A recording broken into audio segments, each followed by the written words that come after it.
Finance Committee, including Alex DeHaan and Marty Meyer and I, along with members of session, would like to thank you all in joining together for our annual funding ministry luncheon. We thank those of you who have made our lunch, and for those of you who have come to share your fellowship. So we pay our taxes because we have to, but we give generously to the Lord because we want to, and God expects us to. It's our duty, our obligation as good Christians.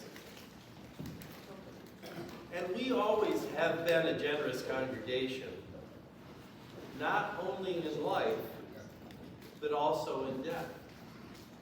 We've been fortunate to have received some very generous gifts from some of our dear members who have passed away. And we do a great job at keeping the lights on and the heat on. We protect ourselves with insurance, and we are good stewards of keeping the roof sound, the basement dry, and the grounds pretty. Those are the ordinary things, and that is expected of us. But we can always do better. It's not only the ordinary things we need your help with, but we need your help for the extraordinary things. Extraordinary things like funding outreach, when we help house our homeless brothers and sisters at Oakland Inn, and when we give to local charities. Like funding congregational care, when we help our friends and members within these walls, in addition to our neighbors who we help outside these walls. Like funding worship, providing the inspiration and music for our spiritual growth. And funding personnel, our pastor, our music director, our secretary, our treasurer, and our sexton and organist and pianist. These are people of our congregation who give so much of themselves and who do so much and who do even more behind the scenes. We thank them.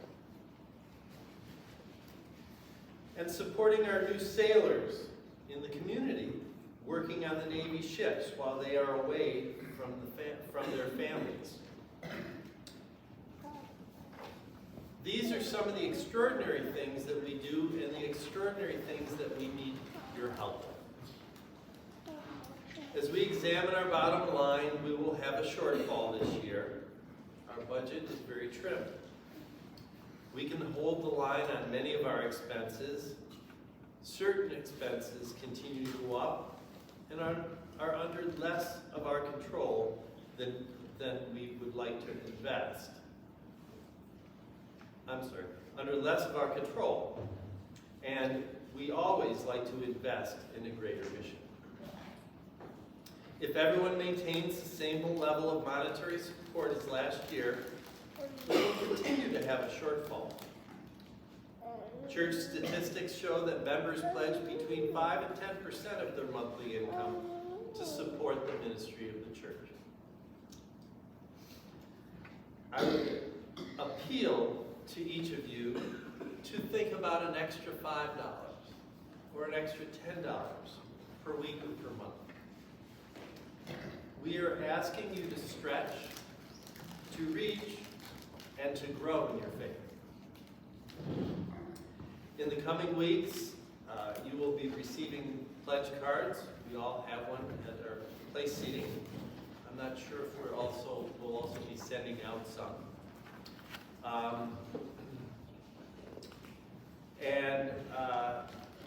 We would ask you to prayerfully consider how you can offer your time and your talents to the church for the year to come.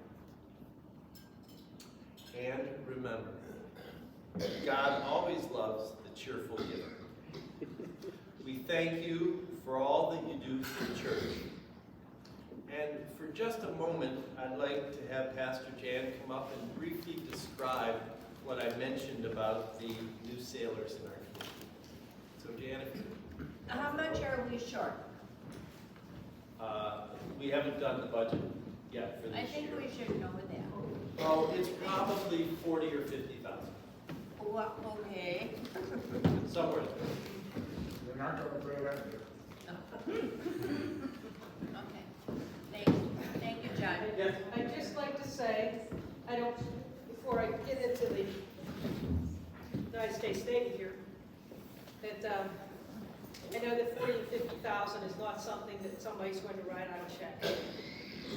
But for every $1, $5 or $25 additional, maybe enough people do that, maybe it'll be 35 or 45,000 short, which is not great, but it's better than it was. So, when you look at a big mountain, you're not going to climb it with one step. But if enough people take one step, you'll get to the top. I was approached several months ago by Lieutenant Spurlock, a chaplain in the United States Navy. I don't want to go into all the governmental details. Currently, there are 2 ships that were built in Marinette that are now docked in Escanaba. The USS Minneapolis St. Paul and the USS Cooperstown. And sometime in January, probably towards the beginning of the month, the crews for these ships will come up here to get them prepared for their job, the ships for their job. I don't know the right terms, I like shakedown cruises, finishing up, whatever. These young men and women, they say probably about 70% male, 30% female, mostly between the ages of 18 and 30. I know there's been all kinds of, if there's one thing the world has plenty of, it's rumors. They are not going to be staying out at the casino, that's too far. They will be staying in local hotels. They will not have access to cooking facilities. There'll probably be 2-door room, and I know that ships won't have a lot of space there, but let's face it, there's not a lot for people to do in Escanaba in the winter unless you live here year-round and you have your ice fishing gear, and your hunting gear, and your snowmobile, and your this and your that. Lieutenant Spurlock said to me that he was contacting me, and he's contacting some other churches and some other community organizations. He wanted to establish some one night a week servicemen centers. And we agreed that we would do this on Thursday. He would like us to provide something of a home-cooked meal, and then have activities or just places where they can hang out. Some of these young men and women are not used to being away from home. Some of them will be away from wives, husbands, and children, which will make it lonely for them. Others are just starting out in life, and they just,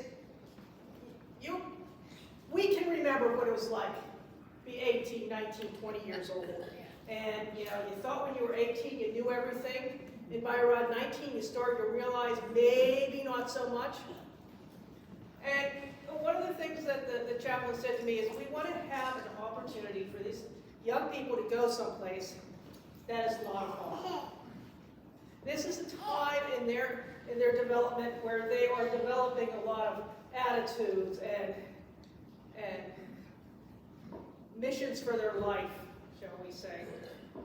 And so, he said, theoretically, there could be like 100 and some people here for dinner. He said, but that's not likely. You'll probably have somewhere more between 30 and 70, depending upon what's going on, because there will always be some people that are on duty. There will always be some people who just would rather sit home and watch at the hotel and watch TV or go to the bar, whatever. And he said, if it got to the point where at first it was just one ship and now it's 2, where we felt we couldn't handle it, we could alternate between the 2 ships. So have one ship one week, something for the other ship the next week. yes, this is about giving them an opportunity to eat something other than McDonald's and Burger King. Will get a food allotment when it's here, but they're not going to be living high off the hog on this food allotment that they get. That it's a place where they can hang out. We have voices to tell them stories about whatever that they might like to hear about. We have ears to listen to the challenges that they may have. There's been talk that some of them might like to have some sewing and crochet or cribbage lessons so that they can learn those things. At some point they will be moving on to the ship, but we'll still hopefully be able to continue to have this so that they can get out and get away for a bit and have something to do, and hopefully maybe even create some relationships between individuals and these young men and women. You know, the Bible tells us to welcome the stranger, and that's what this is. There is no mission project in the world where you can't find something wrong with it, somebody who takes advantage of it, whatever. So, you know, I would encourage you not to look at this and say, kids that age, do we really want them here? Yes, we do. Because they're establishing habits for their later years. And I hope that we have people that will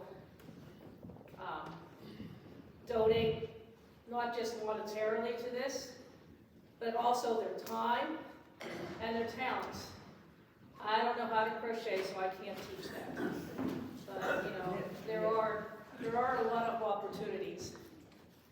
And I really think that when the time comes for them to leave, we're all going to be really sad. So let's take this time to give back some people who are truly giving to our country and to us. Thank you.